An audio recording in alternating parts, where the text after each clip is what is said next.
Okay, and then I'm gonna take us live.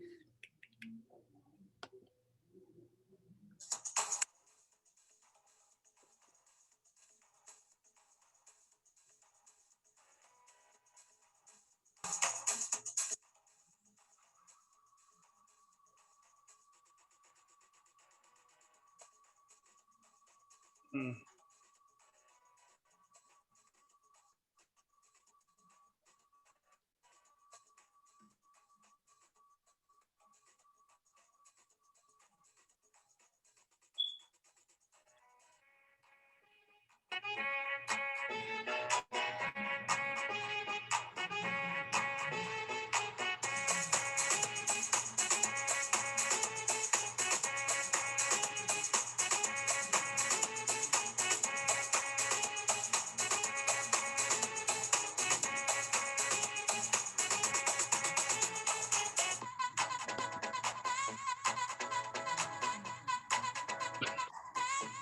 Hold on, Chris, it's streaming up.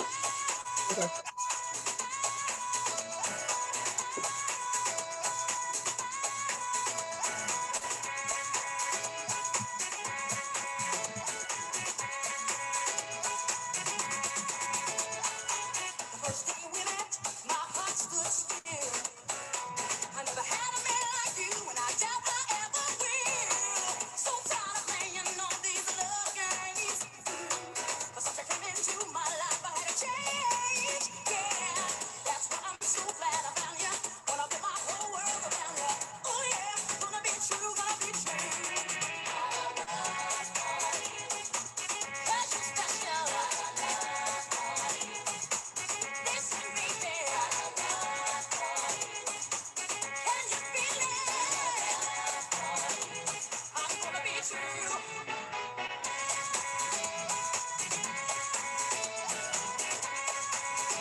Okay, Chris, we live. Hey. Hey, everybody. You are listening to the Let's Talk of Carolyn radio show, and I have my co-host with me, DJ Chris. What's up? What's up? What's up? What's up? What's going on? Hey, Chris. Hey, what's up? How you doing? I'm good. I'm hanging in there. I'm just trying to recover from my shoulder, but hopefully I'll be all right. How is North Carolina? North Carolina is okay for now. I mean, right now the weather is like what?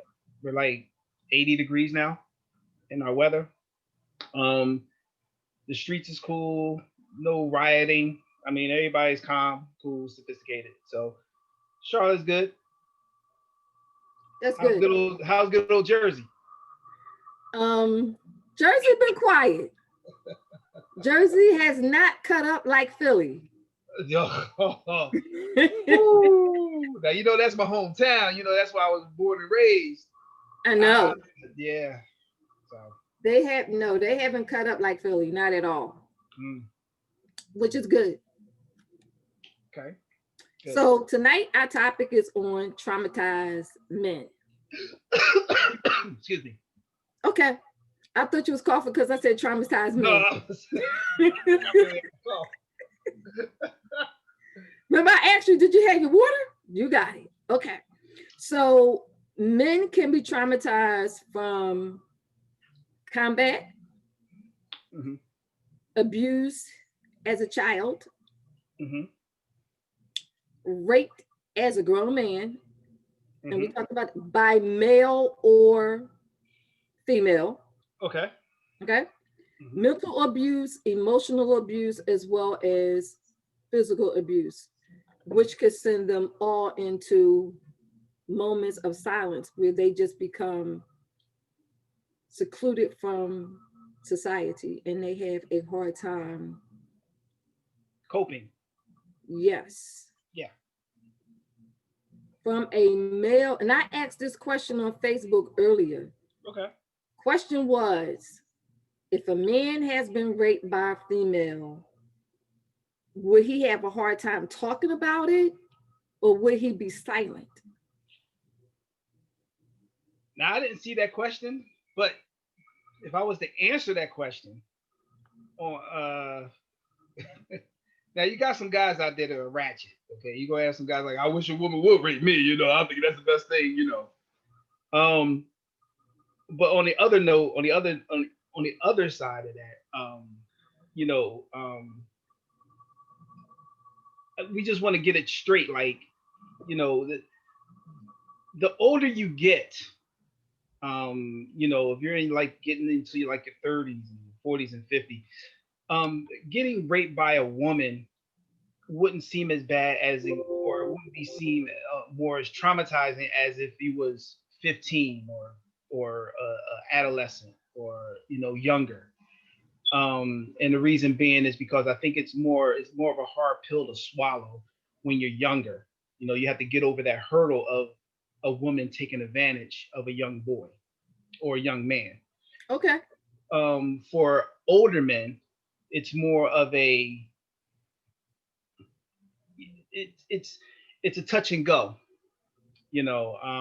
Now, will men admit that they got raped by another man? No, no man likes to put himself out there like that. And I'm just being real. Men is not going to put themselves out there. They got raped by another man. It will be more of trying to be on how would a woman be able to rape an older man. Now, uh, I had to go through my mind myself and try to think like, okay, if I was me being the age that I am and a woman try to rape me, what was she? How would she accomplish that goal? I mean, she could either drug me, because I would think that would be the main thing. You would have to drug this guy, because it can't be a physical altercation with a male and a female, because everybody knows a man can overpower a woman. Um, but the best advantage for a woman to have over a man is she drug him if they had some wine and she slipped a little, whatever. A rupee? Yeah, something like that. And he just so happens to fall asleep. Well, not fall asleep, but actually get knocked out. And I mean, she takes advantage from that point on.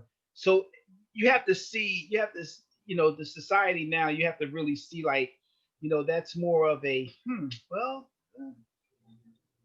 it won't be as serious as if an older woman did that to a 15-year-old boy, Right. 14-year-old boy.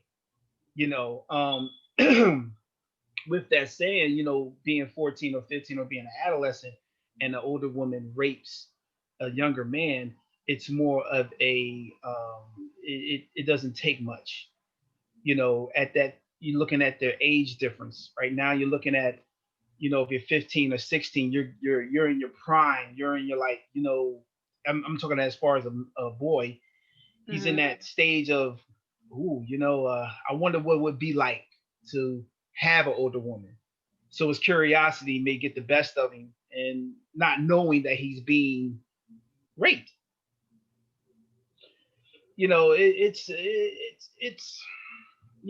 I'm not saying that it can't happen. It can happen.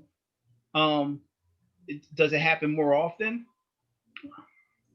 I haven't heard it. I haven't seen it. I haven't talked to anybody in those situations.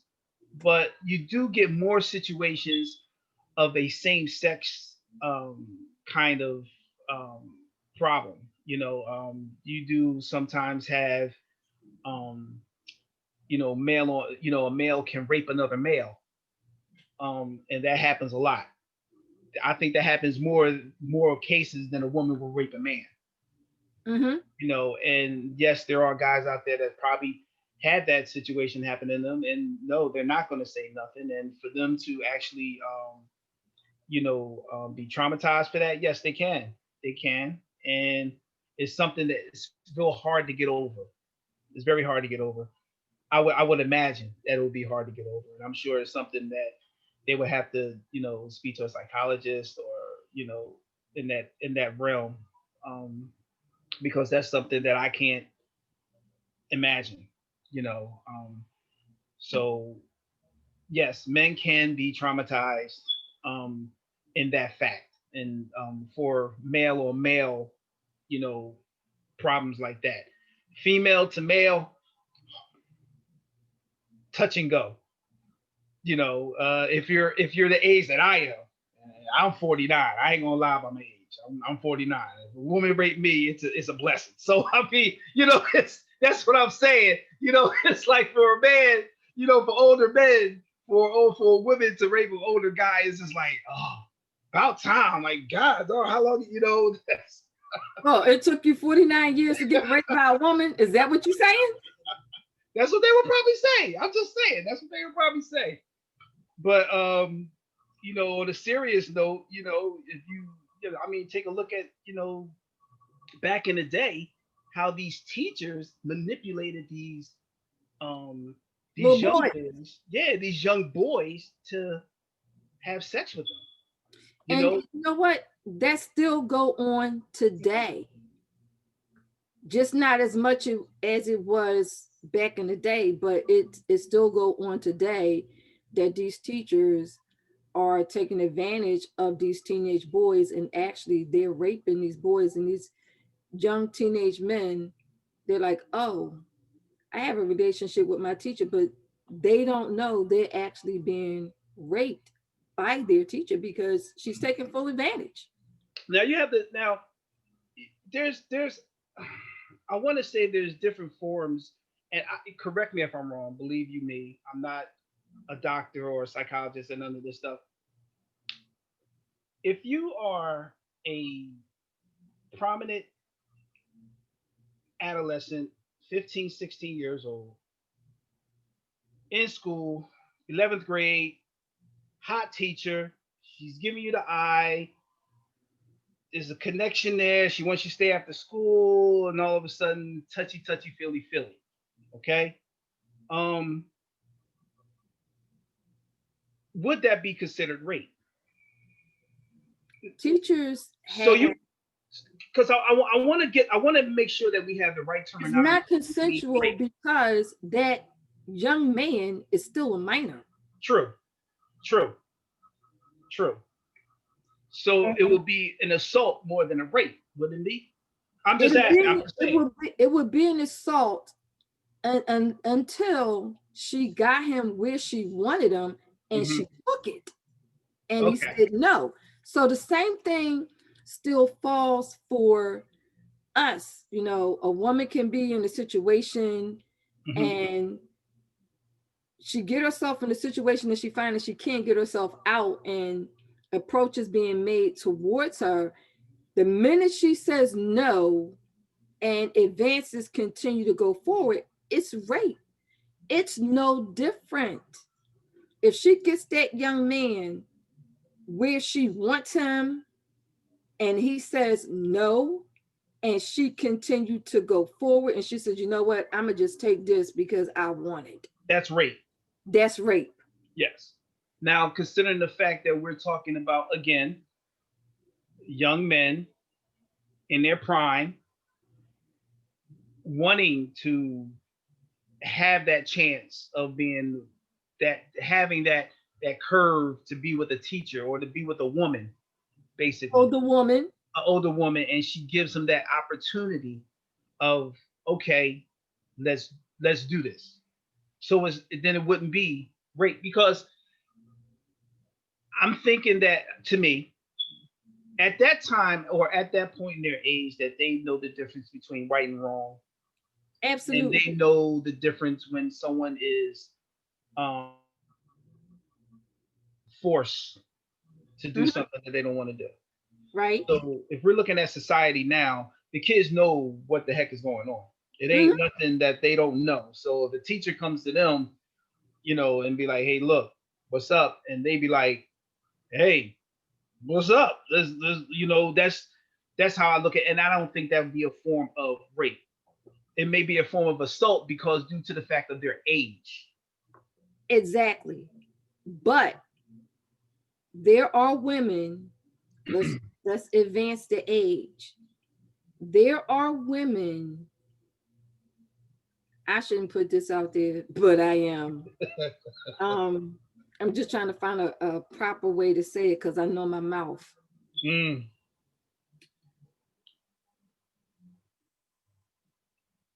Women, women get, and you know what, ladies, I'm gonna say this. If this don't apply to you, let it freaking fly. But it applies to some female out there because of a situation I know of. Women have different reasons for wanting cosmetic surgery.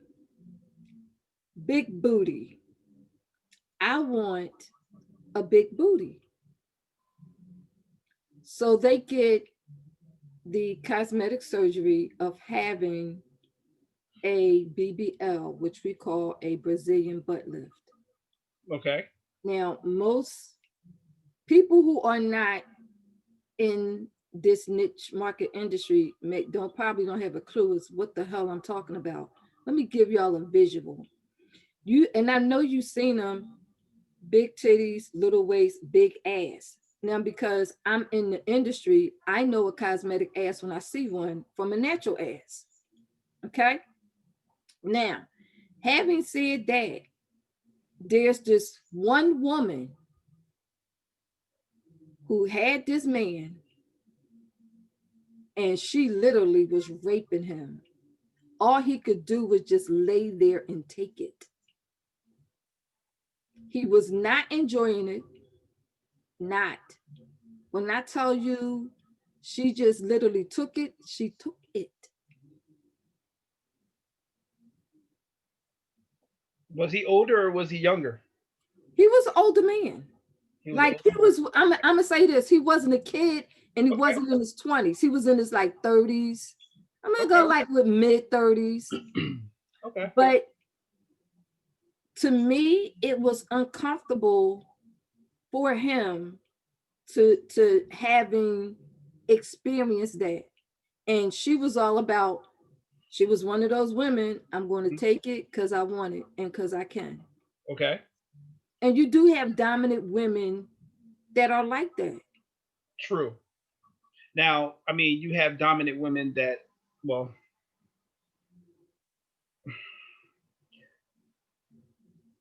some men out there love that dominant woman. Mm-hmm. Um, you know, and it gets to and it's sometimes Paul, you said what? I'm going to use the word aggressive. Okay, agree. I'm going to change my word aggressive. Okay, all right. So Okay. there's aggressive women out Okay. there. That men like that type of thing. Okay. They get off on that type of thing. Their sexual fantasies are like that. Like, come on now, how many times have you seen men loves to get kicked in the balls I as never seen a as a man that like form that of? shit. You said what? I never seen a man that like that. No? Oh my gosh! No. Like, yo, you can Google that, That yo. got to be painful for y'all. Swear, I No. swear for low. There's men out there that likes to get kicked in the groin by women, and they enjoy that sexually. There are men that that there are men out there that love women, and of course the men that loves to be whipped, loves to be chained and tied up and We call choked. that dominatrix and S&M. Exactly. Now see That's that's what I'm saying. different. Well, And but hold on, the reason why I say that's different is because those men go to the dominatrix for that reason and pay them. So that, how traumatizing can that be? That's what they there for. The whips and the chains.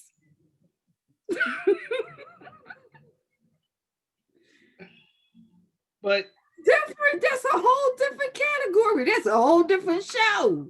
no, that's not a whole different show. We're talking about men that's being aggressive. Well, that's we're talking That's about being women that's being, traumatized. and traumatized. Look, let me tell you something. Okay, How can that be traumatizing? If he goes and he seek out a she woman. does it if she does it too much, if she does it too hard, or if it's something that he doesn't like that, but she keeps on doing that. Is that considered the same thing as rape? No. But yet, oh, it And doesn't. the reason why I say no, because she's being paid for it. Wait a minute. First of all, how do you know that he's paying for? Why could it be a significant other or a girlfriend or something? I'm gonna tell you of a friend of mine without mentioning no names. Michael? No, I'm just kidding. No, this is a female. Oh, And I'm not going to say no names. She's a female. She's a dominatrix by night, but she's a school teacher by day. Okay, so it is what it is.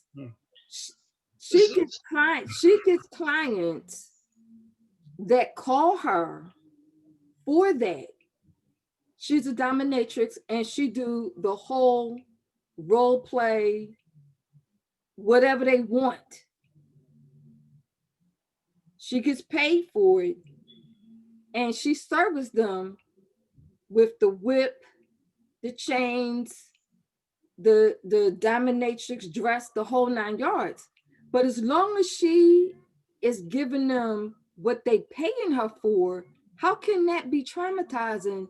And they went to her. well, that's some They men. but they booked an appointment with her. But that's some men. Like I said, there's some men that enjoy that, and there's some men that probably like it's. And I'm talking about the men that have that woman that does things like that. Like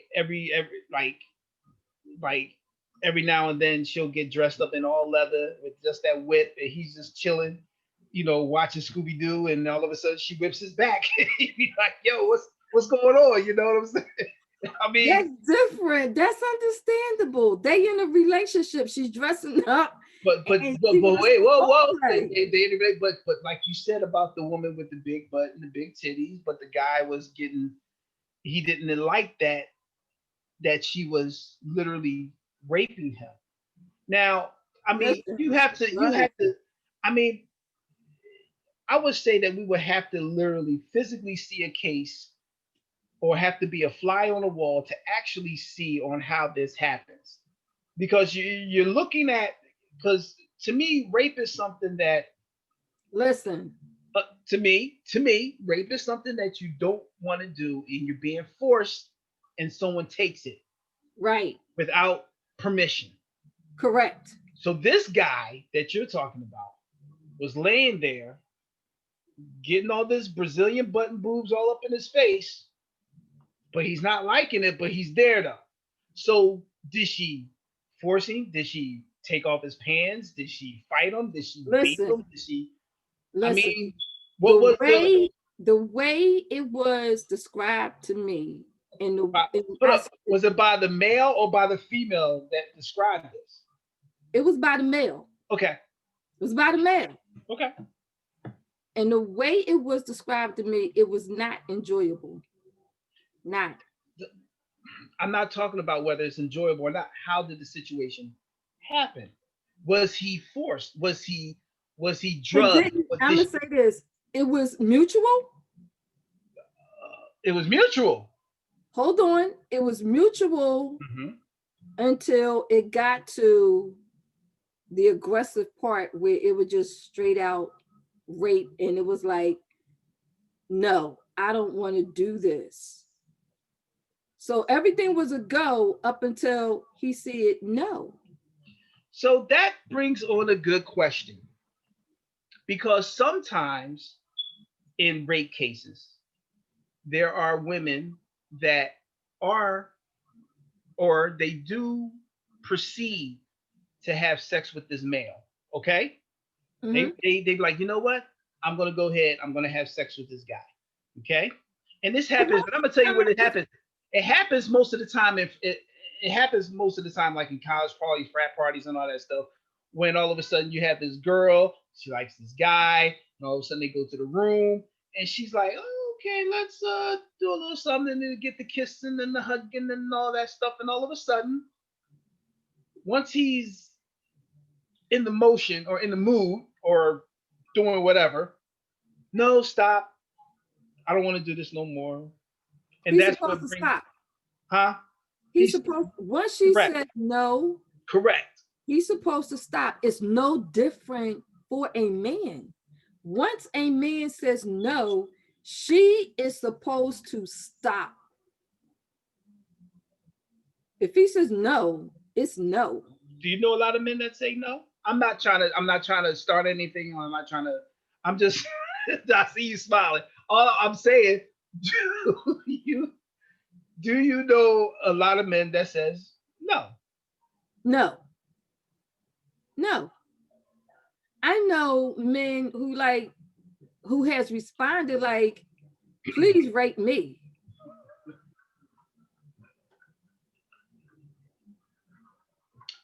Again, But um, but my thing is, okay. when that happens, it could cause this man or cause men to have problems in their relationships with other women.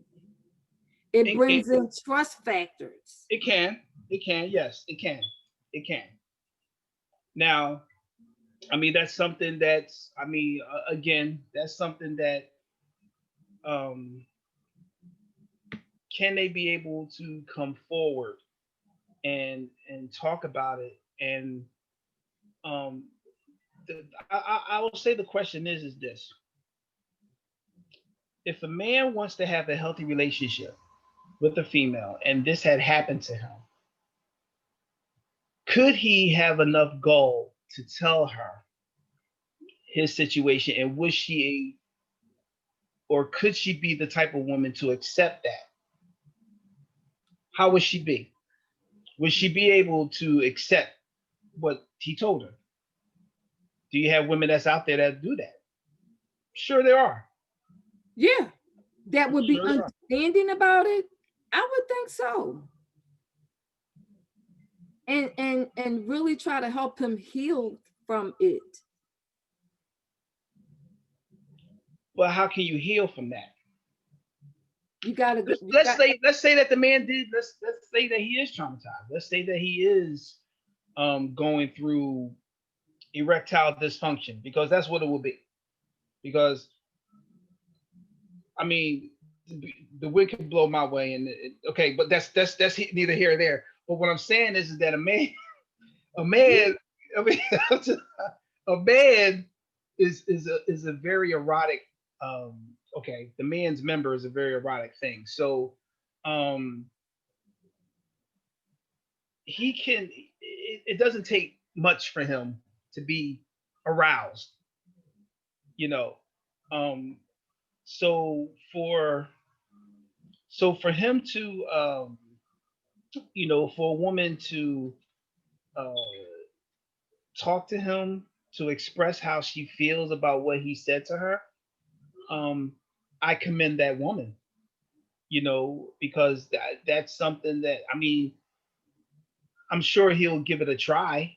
I mean, you have to really, you have to be really. It's something have to be really mentally wrong with you if you in a relationship and you're not really giving your partner the benefit of the doubt of of the situation.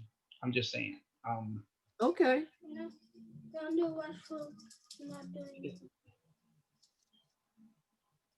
I get it.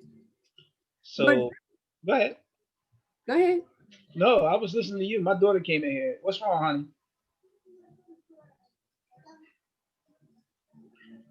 I'm on a live show right now. Can mommy help you?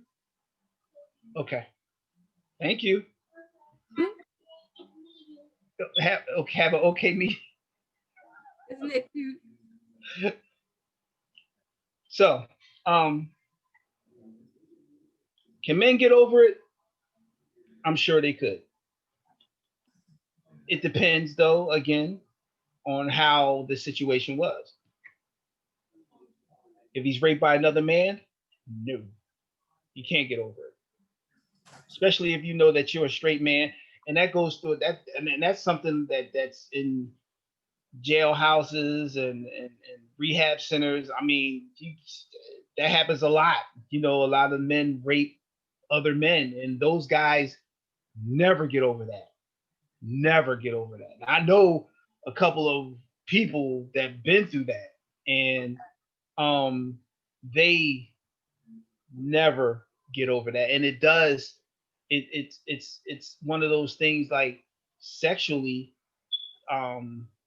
they can't really perform well because they think of that, you Oh, know, because these are straight men, I get it.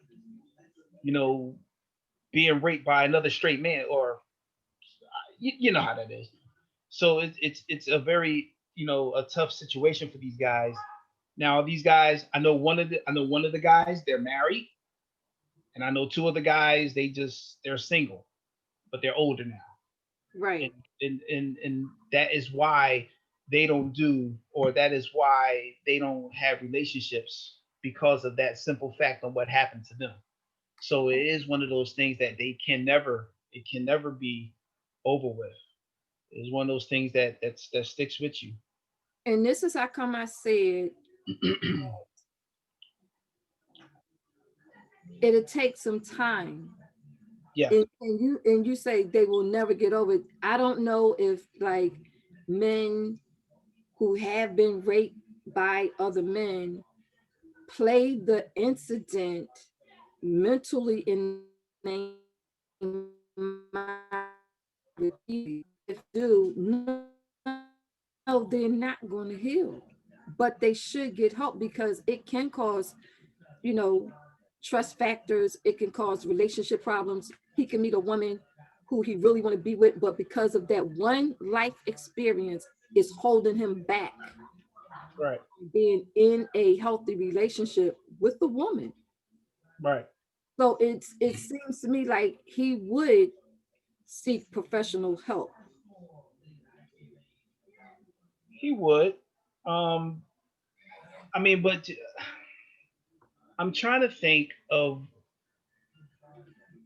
and I try to play it out to see on how could his situation be, explaining that to a doctor, explaining to him that he got raped as a man by another man. How can he? What advice do you think the doctor can give him to continue to live, or I'm sorry, continue to uh, I guess not play that image? How can what can a doctor say? What can Well, a doctor do? I can't answer that because I'm not a psychiatrist and I'm not a psychologist. But you're a realist. I am a realist. But you're a realist, I am very much a realist. right? If I was in, if, and I'm not, and I put this disclaimer out there, if, but I'm not a psychologist or a psychiatrist. In order to tell that man to not to play that incident in his mind, I would need to focus or get him to focus on changing the mindset of it. Not so much as repeat the incident in your head. I want to know how is he responding to that incident so that it doesn't affect him long term on his mental health.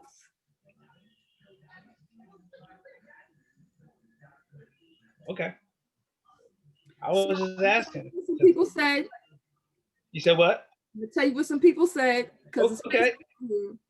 Okay. Joanne says, she was talking about yes, a dominant woman in a relationship. She also said dominatrix in a relationship status of she continues to do things and the man doesn't like it. Say no. She Mm-hmm. continues. This is a source of rape because, as I said, he Mm-hmm. did say no.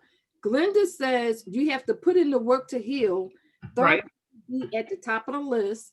Bedroom or penile erection is not the only way this trauma can manifest itself in relationships. He could be a physical or mental abuse. Glenda, we didn't get to that yet. So she said she just tuned in a little late. Glenda, there is combat trauma, physical assaults, witness to violence, mental abuse, emotional abuse, physical abuse. So we just covered rape. We haven't reached the rest of it yet. And I probably named some that you didn't mention yet. She also says it must be addressed in order for one to heal, period.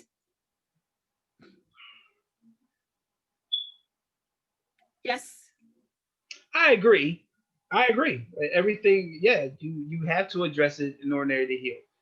But the healing process also takes it's also a two-way street. I mean, yes, you have to express or tell someone about your issue. Um, but you also have to make sure you have credible sources to let you know, okay, this is the steps that you need to take in ordinary to heal. You know, something like that. And it's not just men, and it's not just men, it's women too. You know, women, more than men go through. Some women go went through men raping them or mishandling them, and it may not even been that major, but even minor situations like that, a woman's mind is just explode. She just can't think right. She just can't act right. And I ask myself is how do women get over that? How do they go through the trials and tribulations and the day by day processes of getting that out their head and not trying to replay that act when they meet a man. Some women block it out. They don't want to relive it. Right. Some women go through therapy to Right. help them heal through the process. But even for men, it's still a healing process, and healing has no time limit Right. at all. It could take a year, 2 years, 3 years, 4 years, whatever.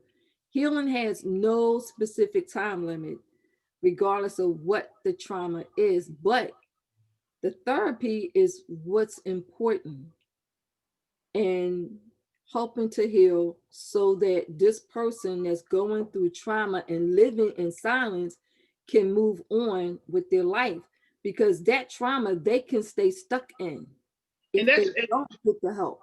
and I guess that's where I trying to think about as far as like what processes, what therapies or do you go through to help you with that? Because my whole thing is this: we can, and I say this, a lot with certain situations. Like, how can you? I mean, we can always talk about on how bad a problem is, Mhm. but it's best to come up with an answer for the problem, opposed to just keep talking about the problem and manifesting it so big that okay, yeah, we know that this happens, this happens. So, what do you do to help out that problem? What are the and in this situation, what are those therapies that he has to go through? And again, I know that you're not a doctor. I know you're not a psychiatrist, but you're a realist. Yes. That's why I was asking you, like, what processes would a man go through, or would he have to go through to overcome that? And, How could I mean, what could he do? and that takes me back to the mindset. It takes me back to the mindset because that's where it starts. He has to be willing to talk about it, because the more you hold it in, the more pain it's going to cause. Okay. So if you talk about it Mm-hmm. and you get it out, Mm-hmm.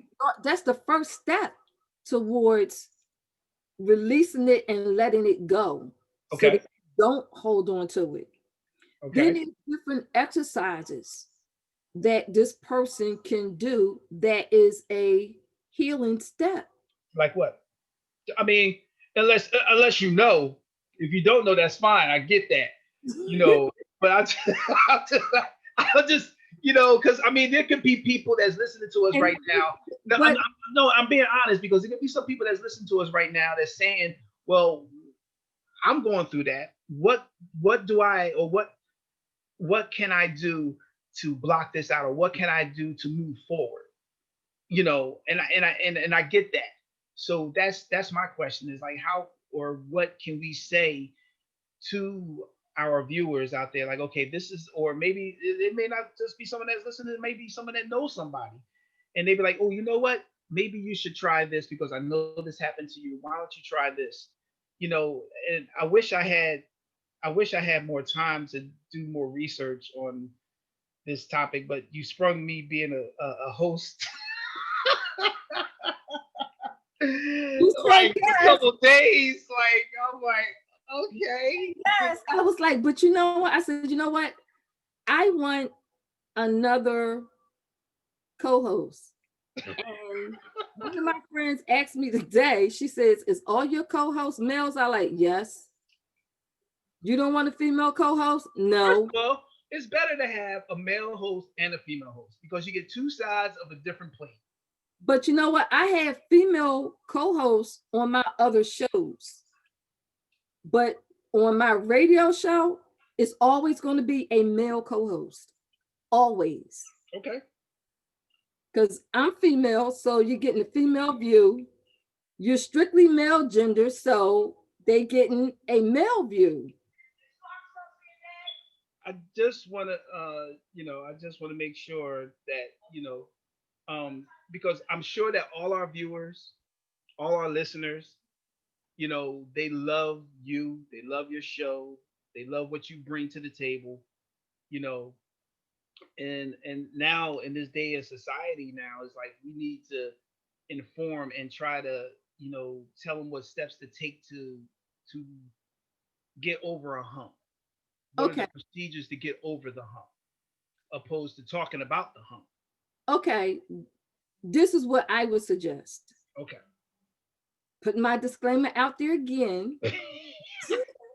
Because but and I have to put this disclaimer out there because you never know. Well, she said this and she said that, but But hey, again, and I tell people again, you're not a psychologist, you're not a psychiatrist, you right, are a realist. I So am a realist, and right, what I would do is I would tell a person to seek professional help, and that is not so much as go see a psychologist or a psychiatrist. You want to be very specific on seeing someone that specializes in men that suffers with these different types of trauma. hmm, Trauma is trauma. right, It is what it is. No right, trauma is better than another trauma or worse than another trauma. Trauma is trauma no matter how you look at it. But I correct. would suggest that they see a professional person that is specifically trained in helping men who has experienced some type of trauma in their life. Okay, Doesn't matter if it's mental, physical, emotional, combat, rape, assault, you name it, they specialize in men because men feel different compared to women. yes, Glenda says, I speak from experience. I was raped twice. It hmm, took years for me to address the trauma of it. I denied that was an issue for me. Once I got tired of feeling like I kept putting myself in situations to be victimized in my intimate relationship, I learned that I was attracting men who would physically and mentally abuse me. It was a comfortable place for me. I felt I deserved it because I had let trauma become a cancer for me. I hmm, spent a lot of money and months in therapy, and it can be done. Healing can happen. You have to acknowledge the trauma first, right, right, which we did mention. Right. They have to be willing, because men are living in quietness. Men cry, men hurt, Yes, we do. and men who has been victimized by another human being is definitely suffering in pain. Or that is this market of men a neglected group of men as far as getting professional help? I think so. It's a male. And it's so bad because Oh, and the reason why I say that is because there's always something for us right. when it comes to situations like this. Mm-hmm. How many organizations are out there to help men who has been traumatized? Not many. Not Exactly. I I don't know. Not many. Glenda says, Glenda says, seek professional help is out there. Call the number on the back of the medical card. They will help you find someone in that field. Most insurance offer free sessions, offer 3 free sessions. I know this. When it comes to veterans, Mm-hmm. doesn't matter what part of the military, when it comes to veterans, comrades, you can go to the VA and tell them you want to see a professional for your trauma. Not, I mean, combat trauma, yes, but if you suffer from some other type of trauma, the VA can help you. Everybody else that's outside of being a veteran and you are a civilian, there are professional organizations that can help you as well.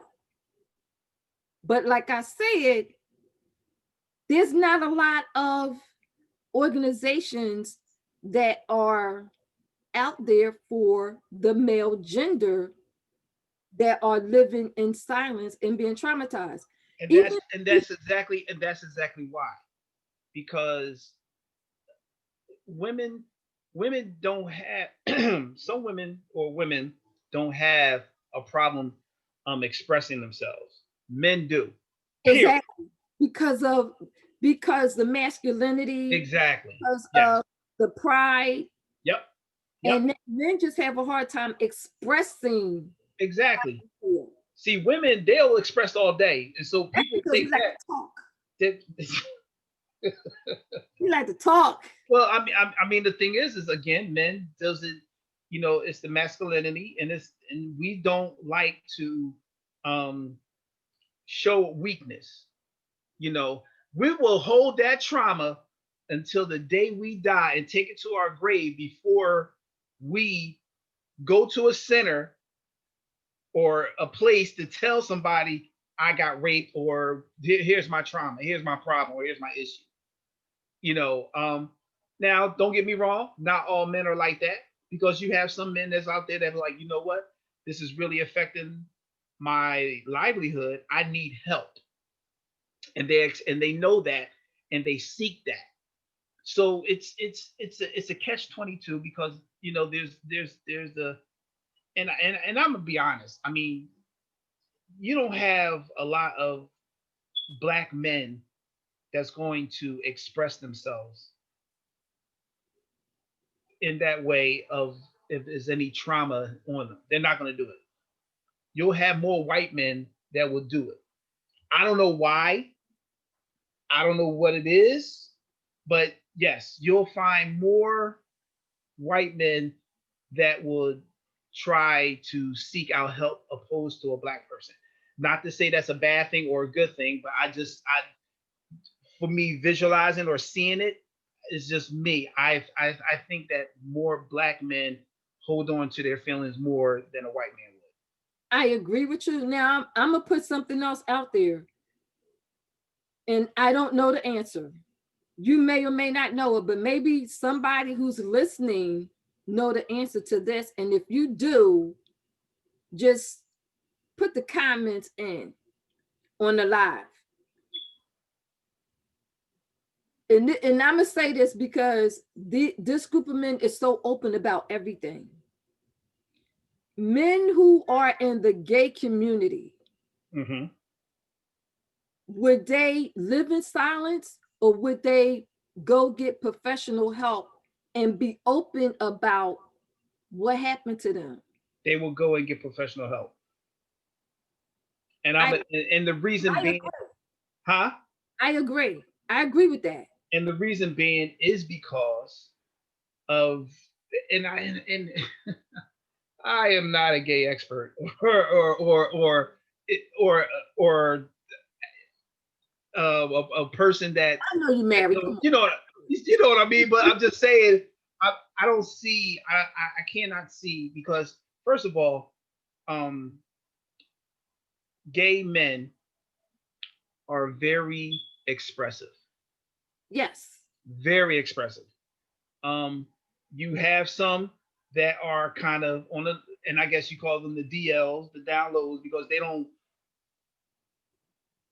express as much as the flamboyant ones do. Now, I'm I'm not homophobic at all, please. Um, the thing is that they have, you might as well just say it's almost the same gene as a woman does. I mean, they're going to express. So yes, they are going to look for help, if they go through that trauma. And I think that they will have a lot more trauma, not more than a woman would, but they will be the second ones to have the most trauma because of the fact of them being who they are. Again, they could be raped, they can be assaulted, and that's something that that they're still going through to this day, because some people are not accepting the gay community. They just not, or the trans community. They just, people are not accepting that yet, which I don't know. I don't understand why. I mean, right now it's out there. It's just one of those things. It's just get along. This is who they are. That's just what it is. Um, if everybody can just learn to be together like that, then I'm sure that everybody can be able to help out everybody else. But with them, they to answer your question, I answer that for you. Yes, they would seek help. Yeah, they would. Glenda says we have to do better when raising our Black men. We need to encourage boys and men to express themselves and feel comfortable doing so. We Hmm. teach boys that it's being a sissy to cry. We instill that it starts at home with open dialogue. But True. here's the thing, everything she said is true. Right. But when it comes to some type of trauma, who did it? Who caused it? Was it a friend? Was it mom? Was it dad? Right. Was it stepdad? Who did it? Was it a priest? Was it a wife? Somebody caused it. Even at the little boy stage, Right. this little boy is going to grow up to be a grown man. Right. And for him, this little boy, to carry this trauma, regardless of the trauma, he's carrying this trauma with him all the way through adulthood. He's going to have problems along the way. If he cannot relate to somebody at home, like mom or dad, how is an open dialogue going to help at home if he feel as though I can't talk to nobody at home? And in today's time, some of these people, some of these young men don't have nobody that they can talk to at home. True.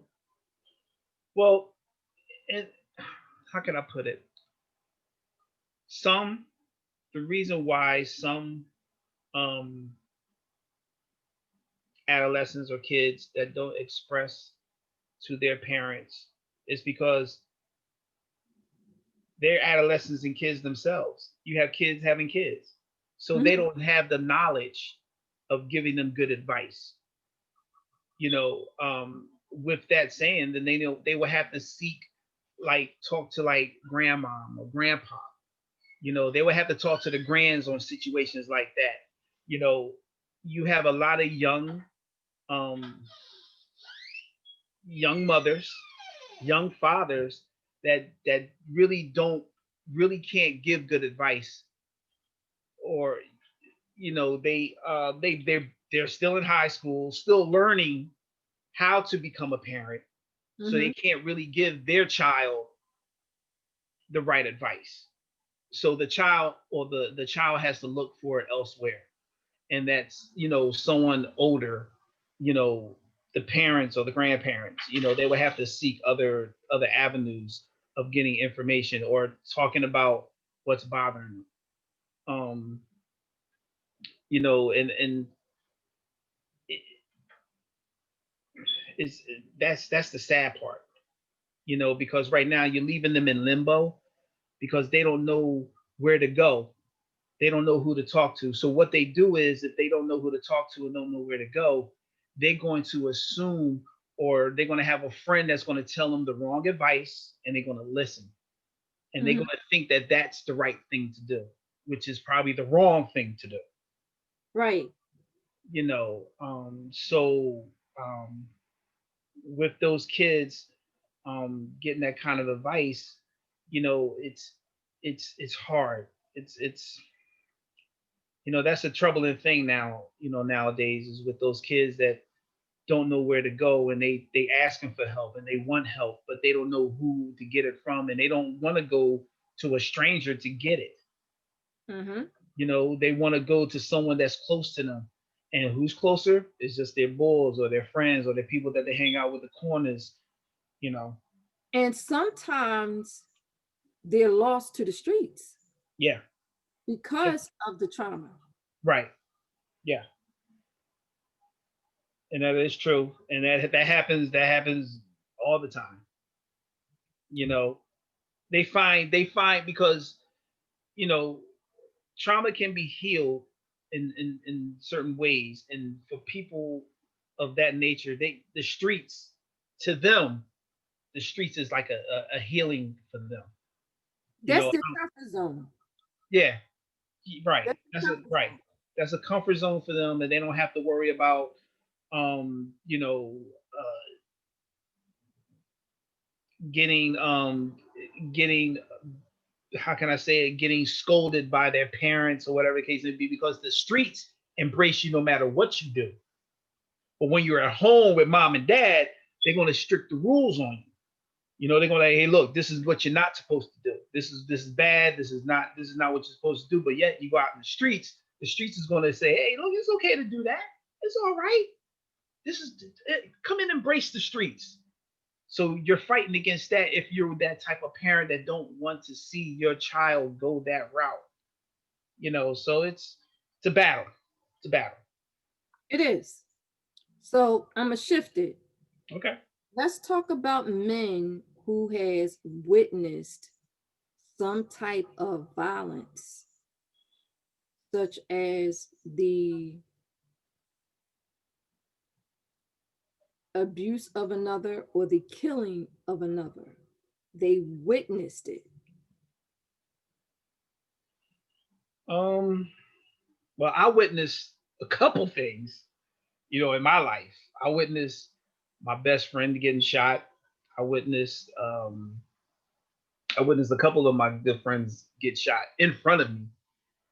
And it wasn't a pretty sight. You know, when you see somebody on one side playing God and decide they want to take the life of somebody just because, it's a hurtful thing, and that's something that they can't that's something that's going to be in the mind. It doesn't play as hard as it was if it happened to them. Okay. It's one of those things, like, I witnessed it, I saw it. How can I get over it? That's something that's going to always stay in the back of your mind. um For anybody to get over that, you will never get over pain when it's done to someone that you love. That's something that you will never get over. If it's someone that you love and something happened to them and you witnessed it, that's the hardest thing to get over, and you're not going to get over it. You can suppress it, you can suppress it, but you can never get over it. It's just one of those, it's just, especially when it comes to being taken away from you by another person. If your parents died by cancer or whatever the case may be, that's that's something that you can be like, oh, cancer got another person. You know what I'm saying? But Mm-hmm. to know that there's a person or someone took somebody from you, took the love that this person gave you, and they took it from you. It's that's hatred that you have. You have hate build up. You'll have you'll have that, and it's not even trauma. It's more of hatred. It's Okay. more of what do I need to do, or what can I do to fulfill this. And with some people, the way they fulfill it is to take out the person that did it, um, address the person that did it, um, try to do something similar to what happened to get over it, but it's never the same. It's just never the same. I was me and one, two, it was four of us. I'm sorry, it was five of us. And this guy came up. It was a long time ago. Like when I was in my teens. We was all going to Kentucky Fried Chicken. I'll never forget it. Went to Kentucky Fried Chicken. This bull came up and asked my bull for a cigarette. And he was like, I don't smoke, homie. And he was like, oh, you don't? He was like, well, what you got? He's like, what you got in your pockets?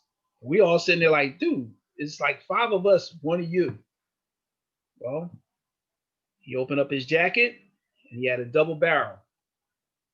We all broke, but my man didn't make it. He got off one shot and took my boy out. His name was Jason. Took my boy out. He was paralyzed from the neck down. When I went to the hospital, it is so weird because when I went to the hospital to see him, my mom was with me, and he was never really an artist, but he drew like birds and seas, and he drew like things that to me at that age didn't make sense. And as I got older, I understand where it was coming from because eventually he passed. He didn't. I say that he was in the hospital for maybe, I would say, a week, and then he literally he gave up. He didn't fight. He gave up. Okay. So it would be a different it would be a different scenario if I knew that he was fighting, but he wasn't fighting. He knew that he was going. He knew that he was going to go.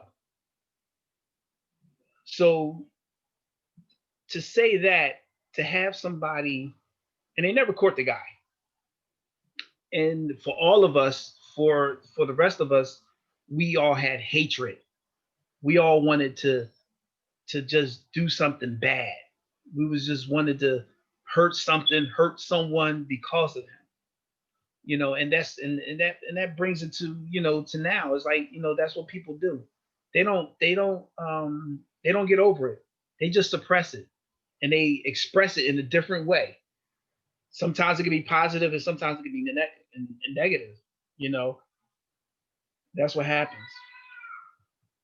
And over time, because this happened when you was younger, Yeah, and over time, as you became a man, how did you cope with it? Because you still feel. yeah. I still feel. Yo, let me tell you. Like I said again, man, I can always suppress it, but it was one of those things that's the first time I ever saw my best friend get shot, and literally died. You know, I wasn't there when he passed, but I got the phone call when he passed. But to see all that happening, and my mom was scared for me because she didn't know what kind of effect that would have on me. So yeah, I went to a psychiatrist. She sent me to a psychiatrist, and I talked it out, but I still had I still had hatred. I still had that I want to do something to express this. I want to do something this evil, you know. And eventually, uh, it just it died out. It died down. Okay. It that because it wasn't nothing that I did special that was like, I did 20 jumping jacks and then I did runs and then I or I drank liquor or to spread or smoke weed a lot so that way. No, it was more like I didn't it just like his death slowly just drifted. I never forgot him and I never will forget him. It just got suppressed. It was just in the back of my mind because I chose it not to put me in a position where I didn't want to be.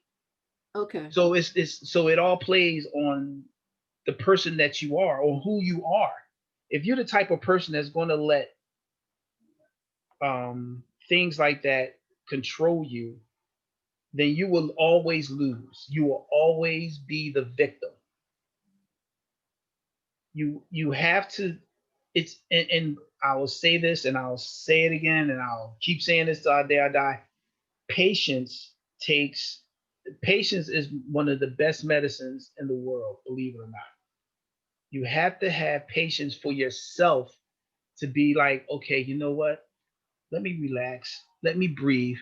Let me nourish myself. Let me go ahead and take a nice warm bath. Let me go ahead on a nice date. Let me go ahead and just take a nice walk. Let me just do that for myself. Right. So you have to do things. You have to for you to do healing. It has to be self healing, and the self healing is doing things that that makes you happy. You will always have it. You will always have that suppressed, but you have to do things to make you happy. You have to do things to make you have your mind go someplace else opposed to being in that spot. And that's the best advice that I can give. And that's good advice because there's somebody out there who may have experienced what you have and seeing their best friend or a friend or a loved one get taken away from them. Um,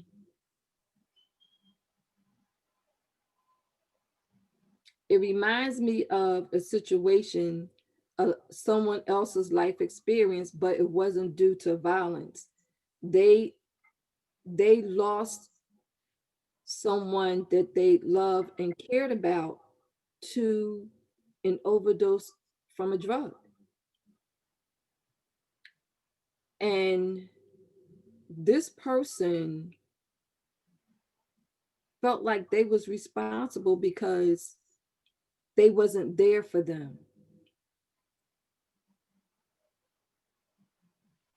I mean, for those people that are out there that thinks that when someone is taken away from them and they feel as though because everybody and I don't know why, but everybody always wants to play a guilt trip, and I'm not saying it in a bad way. They always want to put the guilt on them for someone else's doing, and you're not being fair to yourself when you do that because for someone to die or to be taken away from drug overdose because you're saying that you wasn't there for them, well, I don't think that you was the only person in their life. In this situation, they were supposed to meet up with this person. Okay. and they weren't there. And they feel as though if they had have been there, that would not have happened. You would never know that. We don't We that's one thing that know.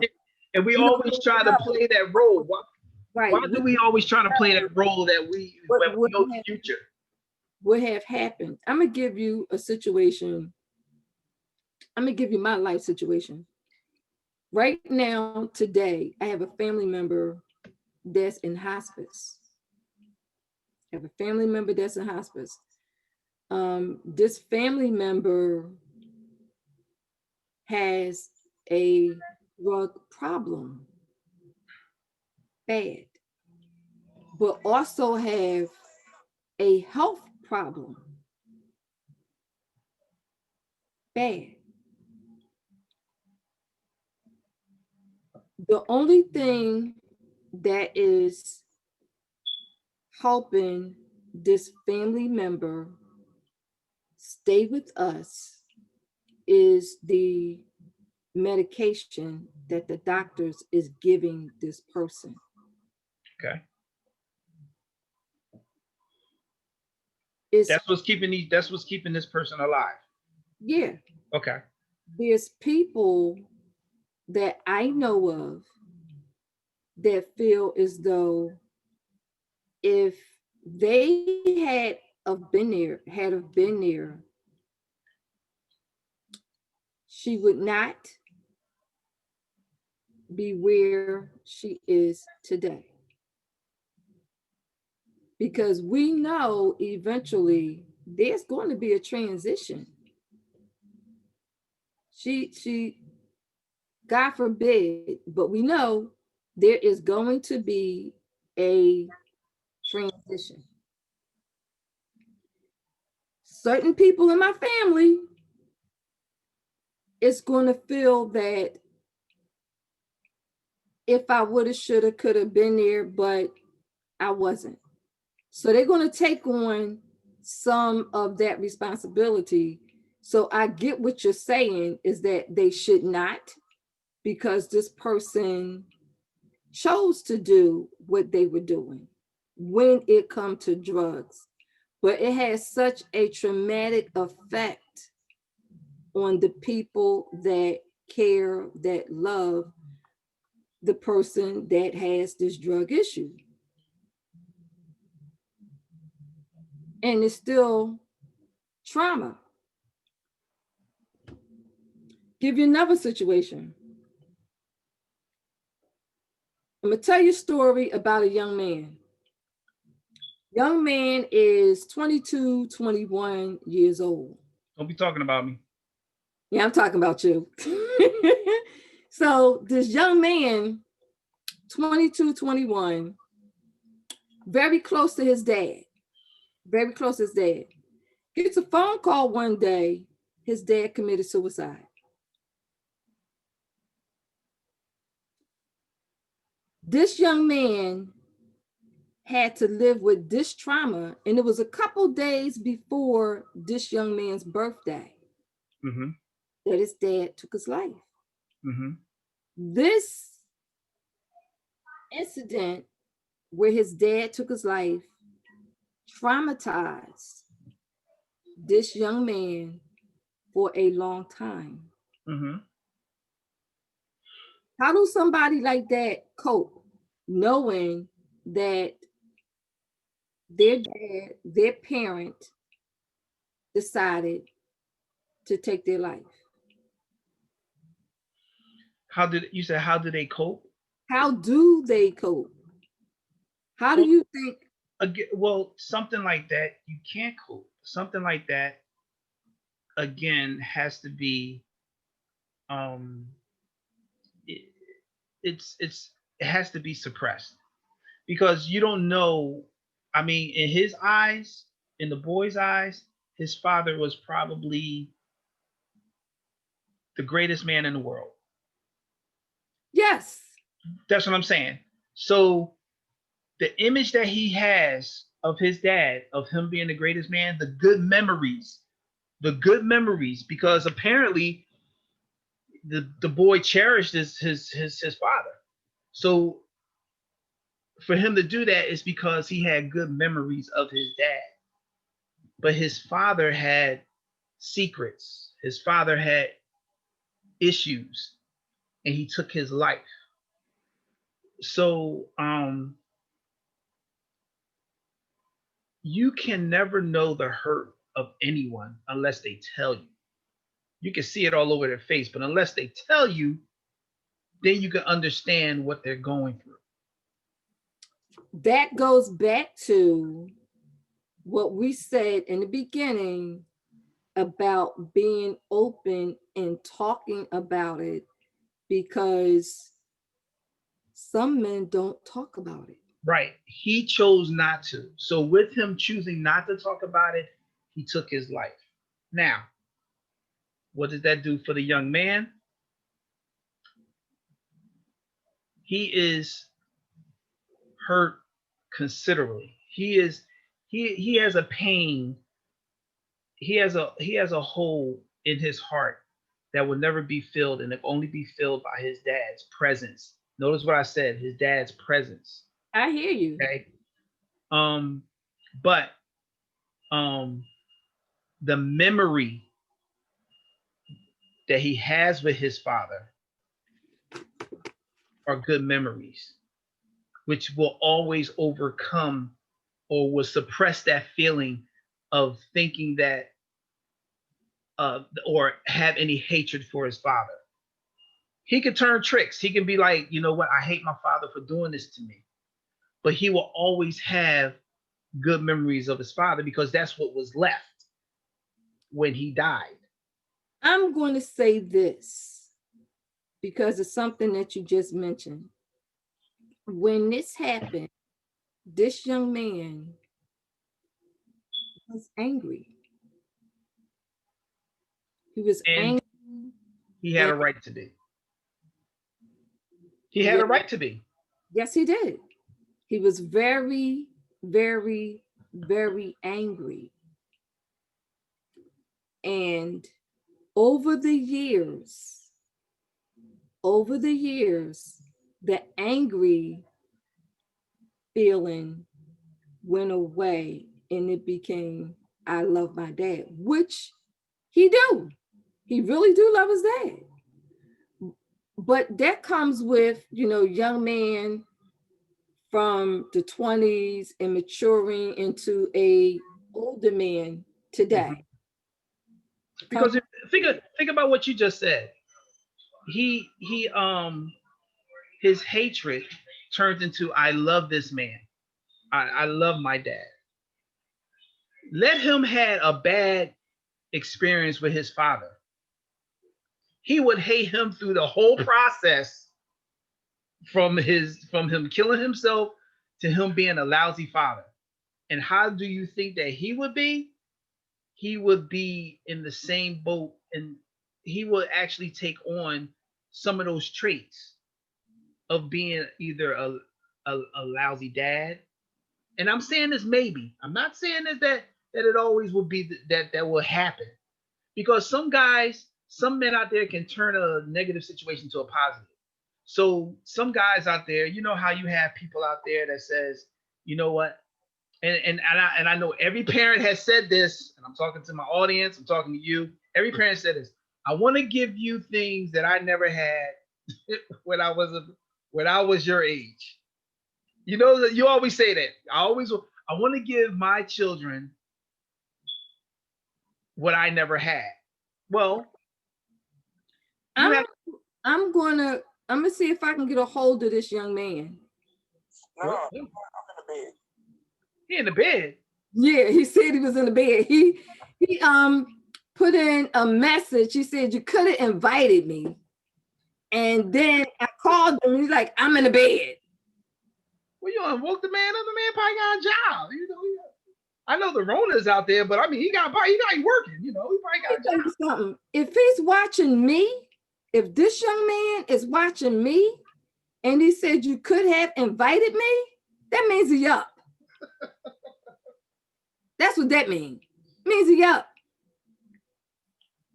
But I understand what you're saying because there's other young boys, young men who have lost their dads to Hmm. violence Yes. and got shot Hmm. in front of them. And Fifteen more minutes.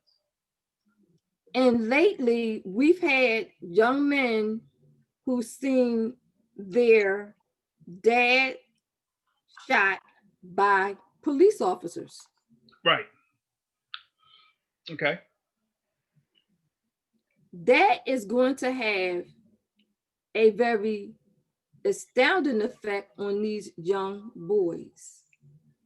If you're talking about society now, and um, for a child or for a young man to see his father get murdered by a cop, he's going to have hatred forever for authority figures, I agree. and he is going to take. He's. I'm not saying that he's going to. Or is it fair to say that because you do have this, that some young men who fit that category decide, you know what, I want to be involved in law enforcement so I can change some of the things that I don't like. And you have people out there that's like that. There's so many different people. There's so many different types of people out there because we when we talk about the way somebody is just a generalization. It doesn't necessarily mean that you are part of that group unless you feel as though that you are. You know, um, everybody's different. Mm-hmm. People can take a negative situation and make it a positive one,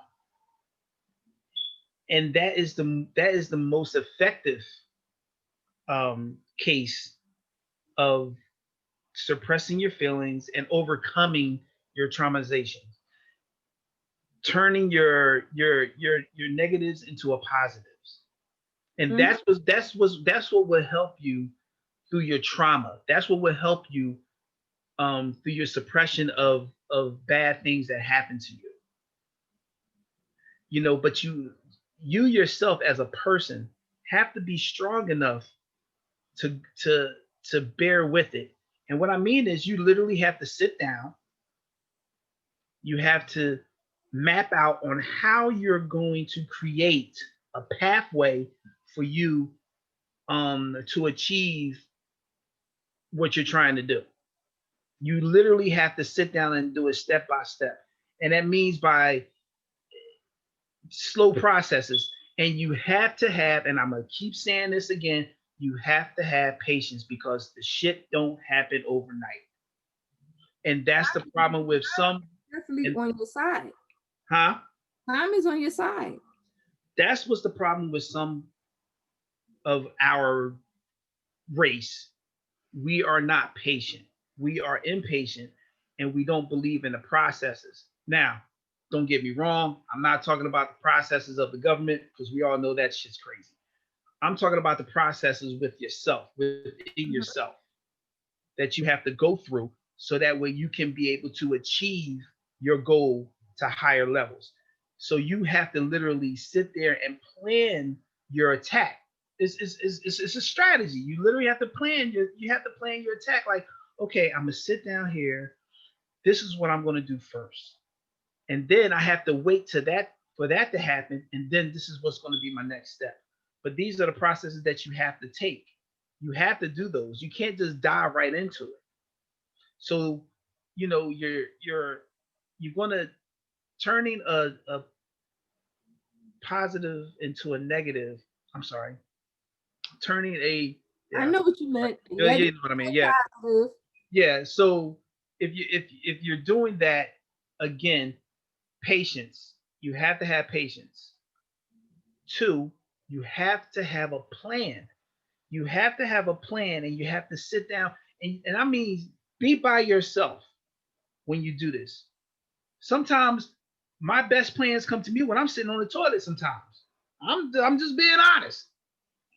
You know, you have to be by yourself and think about these things and go through your plan and write it down.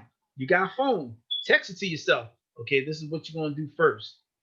But you have to wait till it works. You have to see the process works because the process does work, but you have to be, what's that word? Patient. Patient. You have to be patient. It's not going to work, but it will work in your favor. It will always work in your favor if you're patient. And you have to be smart because that's what some of these white people out here think, that we are not smart enough to sit back and think about. They think that we lash out. They think that's what us black folks do. We lash out because that's what they all think. That they think that once this happened, we lash out.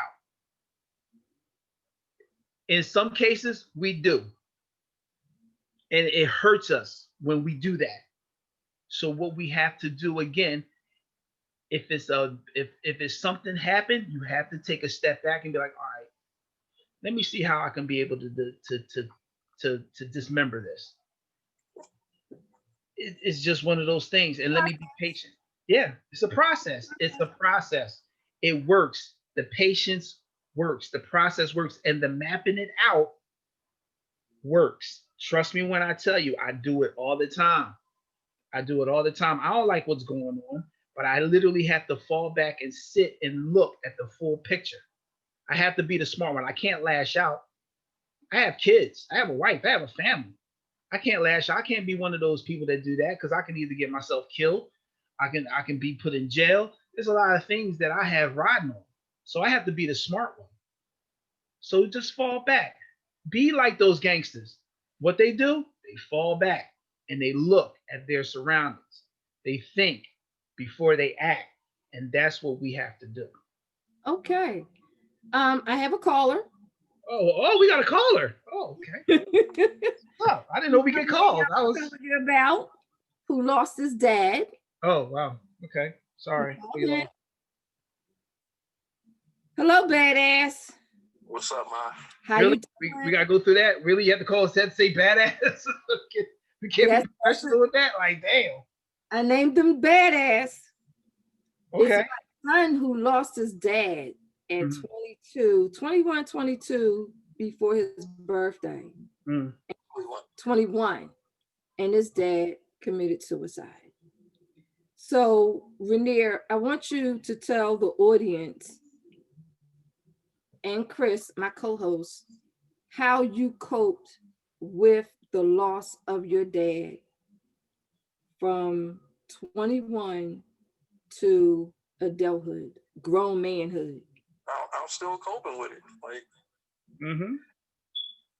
it's something I think about every day. Mm-hmm.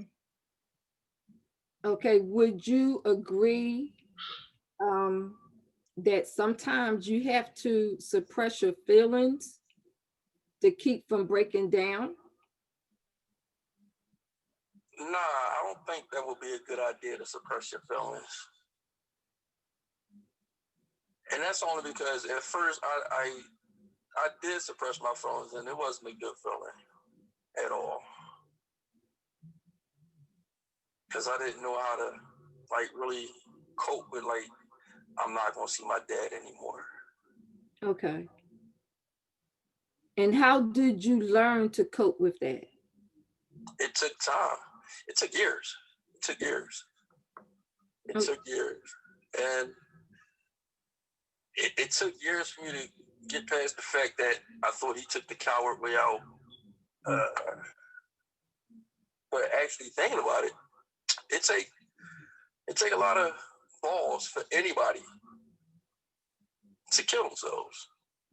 Now I know he wasn't in his right state of mind at the time, but even still, to take his life the way that he did it, it took balls. And so I kind of had a different outlook on it. Like, I didn't look at him like he took the coward's way out, because he had a lot of issues going on that I didn't know about. Right. But he had people that was in his immediate circle that knew the things and demons that he was fighting with. He kept it from me though, for whatever reason. He kept it from me. Everybody else knew but me. Did you have good memories from I guess from when you was a child to his death? Were they all good memories? I mean, of course, a dad is going to be a dad. He's going to be strict. He's going to be stern. But I'm talking about like good memories with your father. Did you have him all the way up until till his passing? I did. I can't say anything ill about my dad. I can't remember or think of a time when he wasn't being a father or a dad. Yeah. Yeah, I've always had good memories. Good. Cool.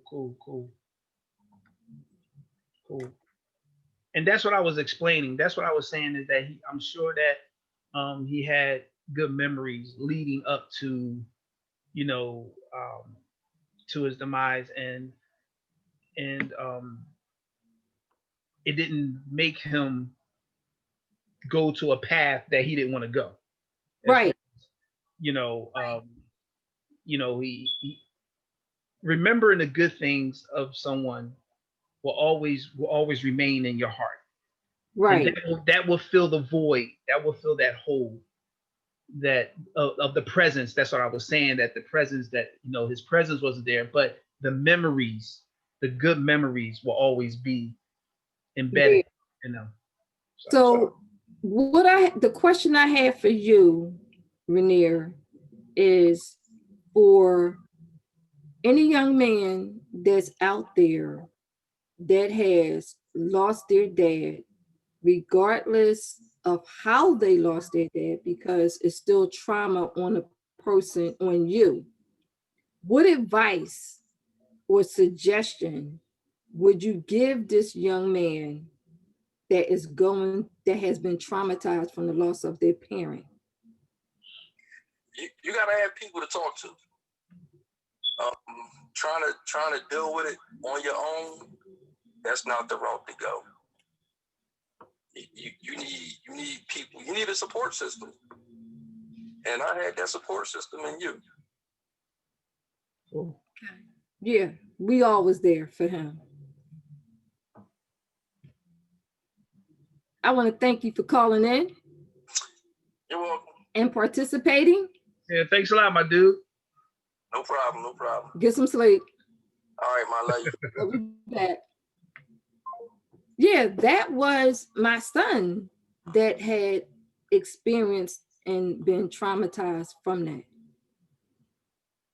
And from a mother's from my view as a mom, that is hard to see. It was hard to experience, knowing that this young man lost his dad. Right. And now he has one parent, and that's me. Right. You saw your friend in front of you, life taken away. I want to say to you, thank you for sharing your story, and giving the advice that you gave, because there's someone out there in the listening audience that's either going to see this on the Sador Radio YouTube channel, they're going to see it on the Let's Talk with Carolyn YouTube channel, they're going to see it on Amazon Fire Stick, they're going to see it on Roku, and your story can certainly relate, as well as Badass Story can relate to somebody out there that sees this episode. So I want to say thank you for sharing. You're welcome. That's what you paid me for. No, I'm just, you don't pay me at all, but that's okay. All right. You're funny. So listen up, everybody. You've been listening to the Let's Talk with Carolyn radio show, and me and my co-host, DJ Chris from out of North Carolina. We will see y'all next Monday. What we gonna talk about then? 10 p.m. Well, we gotta have our sidebar meetings. Okay. We all right. off the air. Yeah. So I guess, yeah. A call tomorrow.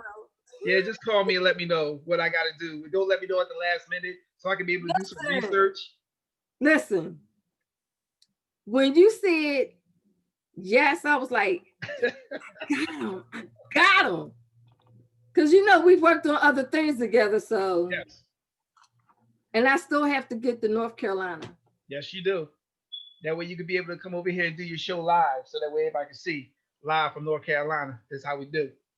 Absolutely, because you got a whole DJ booth. I'll be seeing you do your Yeah, work.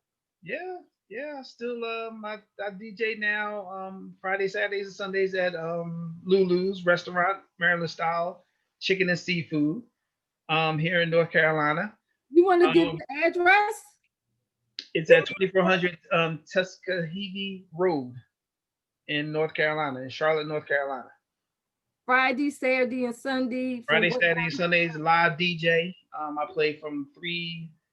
I play from like 3 to 8 every day, every Friday, Saturday, and Sunday. Just bringing good vibes, good music. Music does it. Hey, there's my girl. There you go. So yeah, so that's what we do. I do that, and I still do the DJ and the weddings and everything like that. So I still do that. But my wedding season is about to be over, and then it's going to start up next year. The Rona stopped everything, so you know But you know what? When it's over, when it's over, it's going you'll to be blow back up. to the swing of things. Oh, swinging ain't the word, honey. Let me tell you, swinging ain't the word. But no, I want to thank you for letting me be on your show. We're going to come up with this thing on whatever topic that you're going to have me do next Monday with you. So that's how we do. Yeah, that is how we do. Take care, everybody. Have a great night. Chris, don't go nowhere, but I'm gonna take us off air, but don't go nowhere. I won't go nowhere. I know you're not. You're funny.